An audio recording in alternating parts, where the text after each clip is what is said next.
Hello বন্ধুরা, সুমা ডায়েরিতে তোমাদের স্বাগতম। তোমাদের নতুন একটা রেসিপি নিয়ে এসেছি। মাত্র 10 টাকায় একটা অসাধারণ রেসিপি, এটা কুমড়ো পাতার রোল। অবশ্যই রেসিপিটা পুরোটা দেখো এবং সবাইকে বানিয়ে খাওয়াও, খুব ভালো লাগবে। না, শুরু করি। প্রথমে কুমড়োর শাক কিনে নিয়ে আসতে হবে। আমি 10 টাকারই কিনেছি। এর মধ্যে পাতাগুলোকে, বড় বড় পাতাগুলোকে নিয়ে নেবে। তার মধ্যে দু সাইডটা ভালো করে দেখে, ভালো করে জলে ধুয়ে, তারপর একটু নুন দিয়ে জলের মধ্যে ভালো করে একটুখানি ভাপিয়ে নিতে হবে। 2 থেকে 3 সেকেন্ড, বেশি ভাপানোর দরকার নেই। আমাদের পুরোপুরি ভাপানোর পরে ভালো করে জলটা ঝরিয়ে আমাদের এভাবে যখন শুকিয়ে যাবে তখনই পাতাগুলো ব্যবহার করতে পারবো। জলটা প্রায় শুকাবে। যদি না শুকায় তাহলে একটা তোয়ালের মধ্যে দিয়ে পাতাগুলোকে পাতিয়ে রাখলে জলটা শুকিয়ে যাবে। এবং আমাদের পাতাগুলো প্রায় রেডি। এবার একটা ব্যাটার তৈরি করে আগের দিনের রাত্রে 1 বাটি, ছোটো বাটি চাল আর তার থেকে একটু কম মুসুরির ডাল ভিজিয়ে ভালো করে বেটে নিলাম। ব্যাটারটা মিহি ব্যাটারে বাটা হবে। তার মধ্যে অল্প হিং, অল্প লবণ, কালো জিরে সব দিয়ে আমাদের ব্যাটারটাকে রেডি করতে হবে। আর যেমন শুকনো লঙ্কা গুঁড়ো একটু দিয়েছে, একটু কাঁচা লঙ্কাও কেটে দিয়েছি।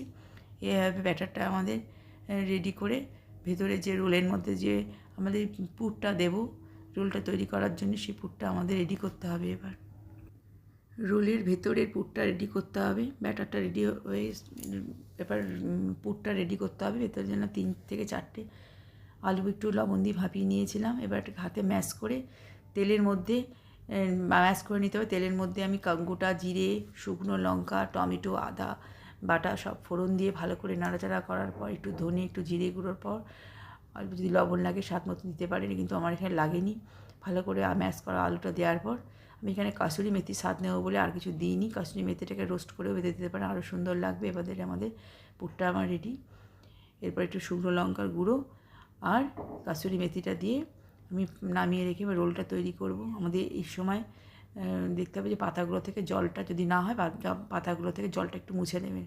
এবার পাতাগুলোতে কীভাবে আমি পুরটা দিচ্ছি একটু ভালো করে দেখুন, তাহলেই রান্নাটা সুন্দর হবে। পাতাগুলোকে পাতিয়ে নিয়ে রোলের মতন করে পুরটা দিয়ে ভালো করে মুড়তে হবে। যেহেতু এটা সেদ্ধ ভাপিয়ে নিয়েছি, তার জন্য এই সুবিধা হবে, ওই জন্যে এইটা রেডি। এভাবে 5টা আমি রোলের মতন করেছিলাম। ভালো করে ব্যাটারে এপাশ ওপাশ ভালো করে ব্যাটার মাখিয়ে একটু সাবধানে বন্ধুরা ছাড়বেন, একটু ভারী হয়ে যায়। তেলটা গরম করে তেলের মধ্যে সর্ষের তেলে ভাজতে পারেন, কিন্তু আমি সাদা তেলে ভেজেছি। 2 পিঠটা ভালো করে কড়া করে ভেজে আমাদের এবার রেডি।